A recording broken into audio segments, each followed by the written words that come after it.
ಜವಾಬ್ದಾರಿನ ಸರಿಯಾದ ನಿರ್ವಹಿಸ್ತಾ ಇದ್ದಾರೋ ಇಲ್ಲ ಜೆಡಿಎಸ್ ಪಕ್ಷ ನಿರ್ವಹಿಸ್ತಾ ಇದ್ದಾರೋ ತೀರ್ಮಾನ ನೀವು ಮಾಡಿಕೊಳ್ಳಿ. ಜೆಡಿಎಸ್ ನಾಯಕ ಕುಮಾರಸ್ವಾಮಿ ಬಿಜೆಪಿಯೊಂದಿಗಿನ ಮೈತ್ರಿಯಂತಹ ಸಂದರ್ಭದಲ್ಲೂ ಅಲ್ಪಸಂಖ್ಯಾತರ ಕಲ್ಯಾಣಕ್ಕೆ ತೆಗೆದಿರಿಸಿದ್ದು 120 ಕೋಟಿ ರೂಪಾಯಿಗಳು ಅಲ್ಲದೆ ವಕ್ಫ್ ಬೋರ್ಡ್ಗೆ ಪ್ರತಿ ವರ್ಷ ನೀಡಲಾಗುತ್ತಿದ್ದ 13.9 ಕೋಟಿ ರೂಪಾಯಿಗಳೊಂದಿಗೆ ಹೆಚ್ಚುವರಿ 9 ಕೋಟಿ ರೂಪಾಯಿಗಳು ದೊರಕುವಂತೆ ಮಾಡಿದ್ದು ಕುಮಾರಸ್ವಾಮಿಯವರ ಅಲ್ಪಸಂಖ್ಯಾತರ ಬಗೆಗಿನ ಕಾಳಜಿಯನ್ನು ತೋರುತ್ತದೆ. ಪ್ರವಾಹ ಪೀಡಿತ ಪ್ರದೇಶಗಳಿಗೆ ಭೇಟಿ ನೀಡಿದ ಕುಮಾರಸ್ವಾಮಿಯವರು 131 ಹಳ್ಳಿಗಳ ಶಾಶ್ವತ ಸ್ಥಳಾಂತರಕ್ಕೆ 23 ಕೋಟಿ ರೂಪಾಯಿಗಳನ್ನು ಬಿಡುಗಡೆ ಮಾಡಿದ್ದಾರೆ. ಪ್ರಕೃತಿ ವಿಕೋಪದಿಂದ ಹಾನಿಯಾದ ಬೆಳೆಗಳಿಗೆ ಪ್ರಕೃತಿ ವಿಕೋಪ ಮಾರ್ಗದರ್ಶಿಯಲ್ಲಿ ಸೂಚಿಸಿದ ದರಕ್ಕಿಂತ ದುಪ್ಪಟ್ಟು ಪರಿಹಾರ ನೀಡಿ ಮಾನವೀಯತೆ ಮೆರೆದಿದ್ದಾರೆ. ಪಾವಗಡ ಶನಿ ಮಹಾತ್ಮ ದೇವಾಲಯ ಮತ್ತು ಚಾಮರಾಜನಗರಕ್ಕೆ ಭೇಟಿ ನೀಡಿದರೆ ಅಧಿಕಾರ ಹೋಗುತ್ತದೆ ಎಂಬ ಮೂಢನಂಬಿಕೆಗೆ ತಿಲಾಂಜಲಿ ಇಟ್ಟ ಕುಮಾರಸ್ವಾಮಿಯವರು ಈ ಪ್ರದೇಶಗಳಿಗೆ ಭೇಟಿ ನೀಡುವ ಮೂಲಕ ತಾವು ಅಧಿಕಾರಕ್ಕೆ ಅಂಟಿ ಕುಳಿತಿಲ್ಲ ಎಂದು ಸಾರಿ ಹೇಳಿದರು. ಮೊದಲು ಇಲ್ಲಿರ್ತಕ್ಕಂಥ ಈ ಬಡಜನತೆಯ ದೇವರುಗಳಿದ್ದಾರೆ, ಇವ್ರನ್ನ 2 ಹೊತ್ತು ಗೌರವಯುತವಾಗಿ ಊಟ ಮಾಡತಕ್ಕಂಥ ಕಾರ್ಯಕ್ರಮ ಕೊಟ್ಬಿಟ್ರೆ ನಿಜವಾದ ದೇವರ ಸೇವೆ ಮಾಡಿದಾಗೆ ಅನ್ನೋದನ್ನ ಹೇಳಿಕ್ಕೆ ಬಯಸ್ತೀನಿ. ಅಧಿಕಾರಕ್ಕಾಗಿ ಸಾರ್ವಜನಿಕರ ಬಳಿಗೆ ತೆರಳುವ ನಾಯಕರು ಸರ್ವೇ ಸಾಮಾನ್ಯ. ಅಂತಹ ರಾಜಕಾರಣಿಗಳ ನಡುವೆ ಅಧಿಕಾರದಲ್ಲಿದ್ದಾಗ ಸಾರ್ವಜನಿಕರ ಬಳಿಗೆ ತೆರಳಿ ಸಮಸ್ಯೆಯನ್ನು ಆಲಿಸುವ ಏಕಮೇವ ನಾಯಕ ಎನಿಸಿಕೊಂಡಿರುವ ಕುಮಾರಸ್ವಾಮಿಯವರನ್ನು ಸಾಧನೆಗಳ ಸರದಾರ ಎಂದರೆ ತಪ್ಪಾಗಲಾರದು.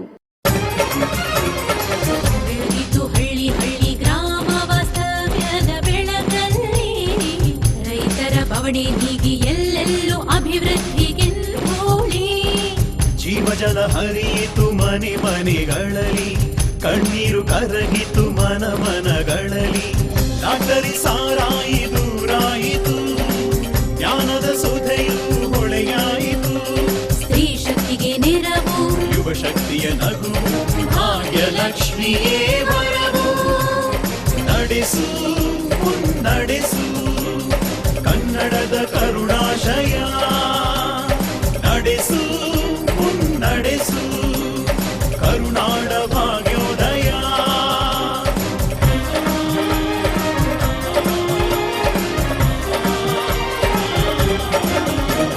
ವಿಕಲಾಂಗರ ಚೇತನ, ವೃದ್ಧರ ಆಶಾ ಕಿರಣ, ವಿಕಲಾಂಗರ ಚೇತನ, ವೃದ್ಧರ ಆಶಾ ಕಿರಣ, ಅಸಹಾಯಕರಿಗೆ ಜನರ ದರ್ಶನ, ಬೃಹತ್ ಬೆಂಗಳೂರು ಅಸ್ತಿತ್ವ ಯೋಜನೆ, ಅಲ್ಪ ಅವಧಿ ಅಧಿಕ ಸಾಧನೆ, ನಡೆಸುವ ಈ ರಾಜ್ಯ ನಡೆಸುವ. ಪದೇ ಪದೇ ಎದುರಾಗುತ್ತಿದ್ದ ಅಸ್ಥಿರತೆಯ ನಡುವೆಯೂ ಉತ್ತಮ ಜನೋಪಯೋಗಿ ಕಾರ್ಯಕ್ರಮಗಳ ಮೂಲಕ ಜನಪ್ರಿಯರಾಗುತ್ತಿದ್ದ ಕುಮಾರಸ್ವಾಮಿಯವರ ಜನಪ್ರಿಯತೆಯನ್ನು ಕುಂದಿಸುವ ಕುತಂತ್ರಗಳು ನಡೆಯುತ್ತಲೇ ಇದ್ದವು. ಇಂತಹ ಭಾರೀ ಕುತಂತ್ರವೇ ಅಧಿಕಾರ ಹಸ್ತಾಂತರ ಎಂಬ ರಾಜಕೀಯ ನಾಟಕ. ಅವರ ಮನದಾಳವನ್ನು ಅರ್ಥ ಮಾಡಿಕೊಳ್ಳದ ಮಿತ್ರ ಪಕ್ಷವು ದುಡುಕಿ ಇಟ್ಟ ಹೆಜ್ಜೆಯೇ ಸರ್ಕಾರದ ಪತನಕ್ಕೆ ಕಾರಣವಾಯಿತು. ಇದರಿಂದ ಕುಮಾರಸ್ವಾಮಿಯವರ ಅಭಿವೃದ್ಧಿಪರ ಚಿಂತನೆಗಳು ಮತ್ತು ಯೋಜನೆಗಳು ಅರ್ಧಕ್ಕೆ ನಿಂತಂತಾಗಿದೆ. ಈ ರಾಜ್ಯದ ಜನ ಇವತ್ತು ನೀವು ಅರ್ಥ ಮಾಡ್ಕೋಬೇಕಾಗ್ತದೆ. ಇವತ್ತು ತಮಿಳುನಾಡಿನಲ್ಲಿ ಏನೊಂದು ರಾಜಕೀಯ ವ್ಯವಸ್ಥೆ ಇದೆ. ಈ ರಾಷ್ಟ್ರೀಯ ಪಕ್ಷಗಳನ್ನ 2 ಪಕ್ಷಗಳನ್ನು ತಿರಸ್ಕಾರ ಮಾಡಿದ್ದಾರೆ, ಕಾಂಗ್ರೆಸ್ ಮತ್ತೆ ಬಿಜೆಪಿಯನ್ನ. ಆ 2 ರಾಷ್ಟ್ರೀಯ ಪಕ್ಷಗಳನ್ನು ತಿರಸ್ಕಾರ ಮಾಡೋದ್ರ ಮುಖಾಂತರ ಈ ರಾಜ್ಯದಲ್ಲಿ ಒಂದು ಹೊಸ ರಾಜಕೀಯ ಶಕ್ತಿಯನ್ನು ಕೊಡಿ. ಈ ರಾಜ್ಯದಲ್ಲಿ ನೋಡೋಣ ಅದು ಯಾವ ರೀತಿ ನಮ್ಮ ರಾಜ್ಯ ಸರ್ಕಾರಗಳ ಪ್ರಸ್ತಾವನೆಗಳು ತಿರಸ್ಕಾರ ಮಾಡುತ್ತಾರೆ. ಪ್ರಾದೇಶಿಕ ಪಕ್ಷಗಳಿಂದ ಮಾತ್ರ ಅಭಿವೃದ್ಧಿ ಸಾಧ್ಯ ಎಂಬ ಸತ್ಯ ಇದೀಗ ಜಗಜ್ಜಾಹಿರ. ಪ್ರಾದೇಶಿಕ ಪಕ್ಷಗಳ ನಿಷ್ಠೆ ಸ್ಥಳೀಯರಿಗೆ ಮಾತ್ರ. ಈ ರಾಜ್ಯದ ಮಹಾಜನತ ತೀರ್ಮಾನ ಮಾಡಿ ಇದು ಜಾತಿಯ ಆಧಾರದ ಮೇಲೆ ಈ ರಾಜ್ಯ ಅಭಿವೃದ್ಧಿ ಬರೋದಿಲ್ಲ. ಇದು ಈ ಕರ್ನಾಟಕದ ಜಾತಿ ರಾಜಕಾರಣ ಮರೆಯೋಣ. ಸುವರ್ಣ ಕರ್ನಾಟಕ ಅಂತ ಹೇಳಿ ನೀವು ಕರೀತಾ ಇದ್ದೀರಿ. ಆ ದಿನವನ್ನು ನಾವು ನೋಡ್ತಕ್ಕಂಥದ್ದಕ್ಕೆ ನಾವೆಲ್ಲರೂ ಒಟ್ಟು ಸೇರಿ ಕಾರ್ಯಕರ್ತರಾಗಿ ದುಡಿಯೋಣ ಅಂತ ಕೈ ಮುಗಿದು ನಿಮ್ಮಲ್ಲಿ ಪ್ರಾರ್ಥನೆ ಮಾಡ್ತೀವಿ. ಪ್ರಾದೇಶಿಕ ಪಕ್ಷಕ್ಕೆ ಹೈಕಮಾಂಡ್ ದಿಲ್ಲಿಯಲ್ಲಿ ಕೂರುವುದಿಲ್ಲ. ಎಲ್ಲ ನಿರ್ಧಾರಗಳು ರಾಜ್ಯದಲ್ಲೇ ಆಗುತ್ತವೆ. ಹೀಗಾಗಿ ಪ್ರಾದೇಶಿಕ ಪಕ್ಷಗಳಿಂದ ಸಮಸ್ಯೆಗಳು ಇಲ್ಲೇ ನಿವಾರಣೆಯಾಗುತ್ತವೆ. ಕುಮಾರಸ್ವಾಮಿ ಬಂದು ನೀರು ಮಾಡ್ರು, ಗಟಾರ್ ಮಾಡ್ರು, ರೋಡ್ ಮಾಡ್ರು. ಕುಮಾರಸ್ವಾಮಿ ಅವರು ಬಂದು ಇಲ್ಲಿ ನಮಗೆ 117 ಮನ ಕಟ್ಟಿಸ್ಕೊಟ್ರು. ಸರಿ ಬಂದ್ ಮಾಡ್ರಿ, ಈಗೆಲ್ಲ 2 ಹೊತ್ತು ಊಟ ಮಾಡ್ಕೊಂತ ಚೆನ್ನಾಗಿದೇವ್ರಿ. ಮತ್ತೆ ಕುಮಾರಸ್ವಾಮಿ ಅವ್ರು ಬಂದು ಮೇಲೊತ್ತ ನಮ್ ಸಾಲ ಮನ್ನಾ ಆತು.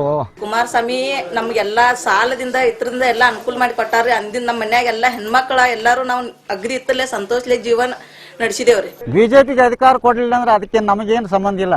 ಇವತ್ತಿನ ಕುಮಾರಣ್ಣವರು ಭಾರಿ ನನಗೆ ಅನುಕೂಲ ಮಾಡ್ಯಾವ್ರಿ. ಆಗಿನಿಂದ 25 ಜನ ಬಂದು ಯಾರು ಮಾಡಲಿಲ್ಲ, ಈ ಪುಣ್ಯಾತ್ಮ ಮಾಡಿಕೊಟ್ರು. ಜಾತ್ಯತೀತ ಅನ್ನೋ ಒಂದು ಹೆಸರಿಗೆ ಒಂದು ಅರ್ಥ ತಂದುಕೊಟ್ಟಿದ್ದಾರೆ. ಚಿಕ್ಕ ವಯಸ್ಸಿನಲ್ಲಿ ಕುಮಾರಸ್ವಾಮಿ ಅವರು ಮಾಡಿದಂತಹ ಸಾಧನೆಗಳು ಇನ್ಯಾವ ಕರ್ನಾಟಕದ ಯಾವುದೇ ಮುಖ್ಯಮಂತ್ರಿಗಳು ಮಾಡಿಲ್ಲ. ಕುಮಾರಸ್ವಾಮಿ ಅವ್ರ ಜನಭ್ರಷ್ಟರು ಇಲ್ಲ, ಬಿಜೆಪಿ ಅವ್ರ ಜನಭ್ರಷ್ಟರು. ರಾಮ ಮಂದಿರ ಕಟ್ತೇವೆ ಅಂತ ಹೇಳಿ ಅವ್ರು ಕಟ್ಟಲಿಲ್ಲ, ಮೋಸ ಮಾಡಿ ಜನರನ್ನೆಲ್ಲ ಮರಳು ಮಾಡಿ ಹೋಟಿಗಿಡ್ಸ್ಕೊಂಡು ಅಧಿಕಾರ ಬರಕ್ ಪ್ರಯತ್ನ ಮಾಡೋರು. ಅದಕ್ಕೆ ನಾವ್ ಯಾರು ಆಸ್ಪತ್ರೆ ಕೊಡಬಾರ್ದು. ಯಾರು ಅಂತೆ ಮೀಸೆ ಒತ್ತಿರೋನಂತೆ ಮಿನಿಸ್ಟ್ರು ಸ್ಥಾಪ ಮೀಸೆ ಒತ್ತಿರೋನು ಯಾರು ಮಾಡಿಸ್ಲಿಲ್ಲ. ಇದೇ ಮಾತು ಹೇಳ್ತೀವಿ ನಾವು. ಅವನ್ ಬಂದ್ರೆ ನಮ್ಗೆ ಒಳ್ಳೇದಾಯ್ತು, ಅವ್ನ್ ನಾವ್ ಏನ್ ಮಾಡ್ಬೇಕು ಅದನ್ನ ಮಾಡಿ ತೀರ್ಸ್ತೀವಪ್ಪ. ನಡೆಸುವ ಈ ರಾಜ್ಯ ನಡೆಸುವ, ಕಷ್ಟಕ್ಕೆ ಮಿಡಿದ ನಾಯಕ ನೀನು, ಕನ್ನಡ ನಾಡಿಗೆ ನೀ ಉದಯವಾನು. ಕಷ್ಟಕ್ಕೆ ಮಿಡಿದ ನಾಯಕ ನೀನು, ಕನ್ನಡ ನಾಡಿಗೆ ನೀ ಉದಯವಾನು. ಕಾಲಿಗೆವು ಕನ್ನಡ ಕುಮಾರನೆ ನಡೆಸುವ. ರಾಜ್ಯದಲ್ಲಿ ಅಭಿವೃದ್ಧಿಯ ವಸಂತ ಚಿಗುರೊಡೆಯಲು ಕುಮಾರಸ್ವಾಮಿಯವರ ಚೈತನ್ಯ ಅವಶ್ಯ. ಜಾತಿಗಳ ಎಲ್ಲೆ ಮೀರಿ ನಿಂತ ಜಾತ್ಯತೀತವಾದಿ ಜನನಾಯಕ ಕುಮಾರಸ್ವಾಮಿಯವರ ಅತ್ಯಲ್ಪ ಅವಧಿಯ ಸಾಧನೆ ರಾಜ್ಯದ ಇತಿಹಾಸದಲ್ಲಿ ಸುವರ್ಣ ಅಕ್ಷರಗಳಲ್ಲಿ ಬರೆಯುವಂತಹದ್ದು.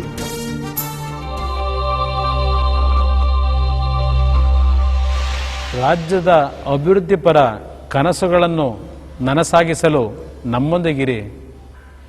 ರಾಜ್ಯದ ಏಳಿಗೆಯೇ ನಮ್ಮ ಗುರಿ. ನಮ್ಮ ನಿಷ್ಠೆ ನಿಮಗಷ್ಟೇ.